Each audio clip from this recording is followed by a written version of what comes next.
శ్రీ మహాగణాధిపతయే నమః శ్రీ మహాసరస్వత్యే నమః శ్రీ గురుభ్యో నమః హరి ఓం సదాశివసమారంభాం శంకరాచార్యమధ్యమాం అస్మదాచార్యపర్యంతాం వందే గురుపరంపరాం. జై గురుదేవ దత్త. జగతః పితరం వందే పార్వతీ పరమేశ్వరవు. పరమేశ్వర స్వరూపమైనటువంటి సృష్టికి నమస్కారాలు చేస్తూ డిసెంబర్ 1వ తారీఖు నుండి జనవరి 1వ తారీఖు వరకు గల కన్యారాశి వారికి డిసెంబర్ నెల మాస ఫలితాలు ఏ విధంగా ఉంటాయి మీకు నేను తెలియజేస్తాను. కన్యారాశిలో ఉత్తరా నక్షత్రంలో ఉన్నటువంటి 2, 3, 4 పాదములు, హస్త నక్షత్రంలో ఉన్నటువంటి 4 పాదములు, చిత్తా నక్షత్రంలో ఉన్నటువంటి 1, 2 పాదములు కలిపి కన్యారాశిగా చెప్పబడుతోంది. ప్రారంభములుగా అయితే ద్వితీయమందు కేతువు, డిసెంబరు 17వ తారీఖు వరకు కూడా 3వ స్థానం ముందు రవి, 4వ స్థానం ముందు బుధ శుక్రుడు, పంచమంలో శనైశ్వరుడు, 7వ స్థానం ముందు గురుడు, అష్టమంలో రాహువు, 9వ స్థానం ముందు కుజుడు ప్రధానమైనటువంటి ఫలితాలను కూడా నిర్దేశింపబడుతున్నాయి. కన్యారాశి వారికి మంచి రోజులు వచ్చాయని చెప్పాలి. పరాక్రమ స్థానం ముందు రవి యొక్క సంచారం అద్భుతం.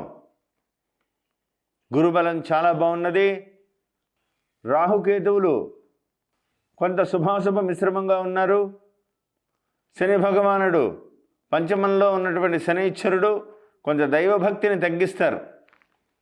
గురుబలం వల్ల శివుడు అంటే ఎంత ఇష్టం ఉన్నప్పటికీ కూడా ఏదో మీరు అనుకున్న పనులు అవన్నీ అవట్లేదని, ఆలస్యం అవుతున్నాయి, భగవంతుడికి ఎంత చేసినా ఇంతే అని మిమ్మల్ని మీరు ఒక నిరాశలోకి వెళ్తారు.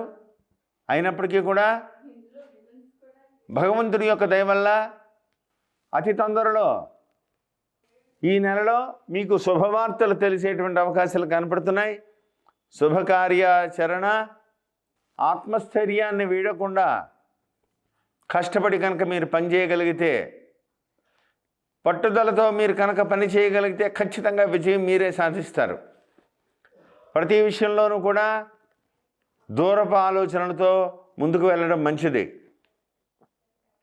ఎందువలనంటే ద్వితీయమందు ఉన్నటువంటి వాక్స్థానం ముందు ఉన్నటువంటి కేతువు వల్ల, అష్టమంలో ఉన్నటువంటి రాహువు వల్ల, పంచమంలో ఉన్నటువంటి శని వల్ల ఏదో విరక్తి కలుగుతూ ఉంటుంది. చూద్దాంలే, చేద్దాంలే, ఏదో చేస్తున్నాంలే అనేటువంటి అదొక రకమైనటువంటి ధోరణిలో మాట్లాడతారు.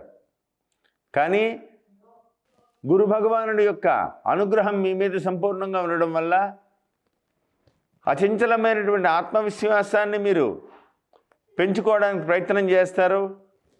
గతంలో నా పరిస్థితులు ఈ విధంగా ఉన్నాయి, నేను చేసిన తప్పులు ఇవి, దానివల్ల గతంలో నేను నష్టపోయాను, ఇప్పుడు నాకు మంచి అవకాశం వచ్చింది, నేను విజయం సాధిస్తాను అనేటువంటి ఖచ్చితమైనటువంటి నిర్ణయంతో కనుక మీరు దూసుకెళ్ళగలిగితే రాబోయే రోజులన్నీ కూడా మీవే.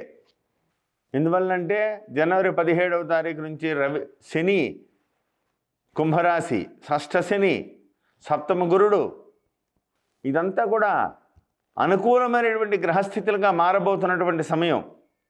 ఎక్కువగా ఈశ్వరుని ఆరాధన చేయండి. దానివల్ల ఎన్ని ఇబ్బందులు ఎదుర్కొన్నా సమస్యలకి పరిష్కార దిశగా మీకు ఆలోచనలు ఆ సమయంలో రాకపోయినా తర్వాత నేను ఇలా చేస్తే బాగుండేది, నేను ఇలా మాట్లాడి ఉంటే బాగుండేది అని మిమ్మల్ని మీరే అనుకుని రియలైజ్ అవుతారు. అది మీకు ఎంతగానో తోడ్పడుతుంది, మీ పురోభివృద్ధికి తోడ్పడుతుంది. కాబట్టి ప్రతి విషయంలోనూ కూడా ఆత్మస్థైర్యం చాలా గొప్పది. ధైర్యస్థానం ముందు, పరాక్రమ స్థానం ముందు రవి సంచారం బ్రహ్మాండంగా ఉన్నది. మీ మాటకి ఎదురులేదనిపిస్తుంది. ప్రతి విషయంలోనూ కూడా ముక్కుసూటిగా మాట్లాడతారు.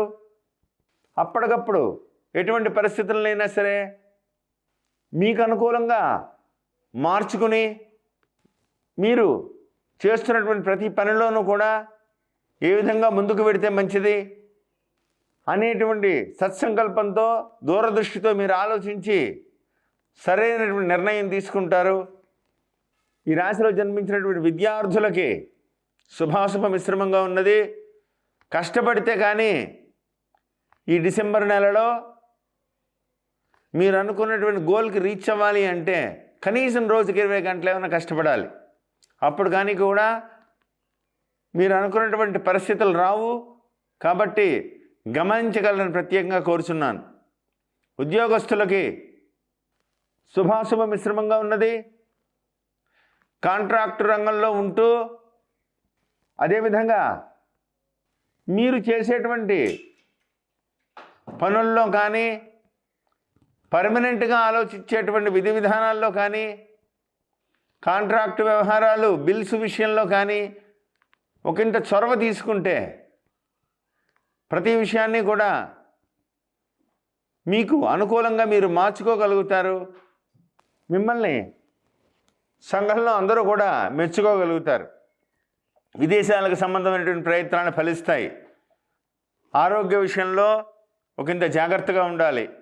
ఉదర సంబంధమైనటువంటి అనారోగ్య సూచనలు ఏమాత్రం కనిపించినా ప్రత్యేకమైనటువంటి ట్రీట్మెంట్ తీసుకోవడం మంచిది. అశ్రద్ధ చేయవద్దని ప్రత్యేకంగా చెప్పదగ్గ సూచన. అర్ధాష్టమ రవి యొక్క ప్రభావం కొంత మీ మీద 17వ తారీఖు నుంచి కనబడుతోంది. కాబట్టి ఒక ఆదివారం రోజున మమ వర్తమాన గోచార వేధవశాత్తు చతుర్థ స్థాన స్థిత సూర్యగ్రహ దోష పరిహారార్థం అని చెప్పి సంకల్పం చెప్పుకొని గోధుమల దానం చేయడం చాలా మంచిది. ఏదేమైనప్పటికీ కూడా ఈ నెల కొంత శుభాశుభ మిశ్రమంగా ఉంటుంది. ఖచ్చితంగా మీరు విజయాన్ని సాధిస్తారని చెప్పడంలో ఏమాత్రం సందేహం లేదు. ధన సంబంధమైనటువంటి వ్యవహారాలలో మధ్యవర్తిత్వాలు లేకుండా ఇప్పుడు తీసుకునేటువంటి నిర్ణయాలన్నీ కూడా సంచలనాత్మకం అవుతాయి. కాబట్టి ప్రతి విషయంలోనూ కూడా చొరవతో ముందుకు వెళ్ళడం చాలా మంచిదని ప్రత్యేకంగా చెప్పదగ్గ సూచన. మంగళవారం రోజున రాహుకేతువులకి మినువులు ఉలవలు దానం ఇవ్వండి. ఖచ్చితమైనటువంటి పరిస్థితులన్నీ కూడా మీకు అనుకూలిస్తాయి. అభివృద్ధి పదంలో మీరు దూసుకు వెళ్ళగలుగుతారు. ఆలోచించి నేను చెప్పినటువంటి పరిహారాలన్నీ కూడా చేసుకుంటూ సక్రమమైనటువంటి విధి విధానాలతో దూరపు చూపుతో ముందుకు వెళ్తూ ఖచ్చితంగా మీరు విజయాన్ని సాధించాలి అంటే బద్ధకాన్ని వదిలిపెడితే చాలా మంచిది. కాబట్టి ఆలోచనతో ముందుకు వెళ్తారని కోరుకుంటూ జై గురుదేవ దత్త. శుభం భూయాత్.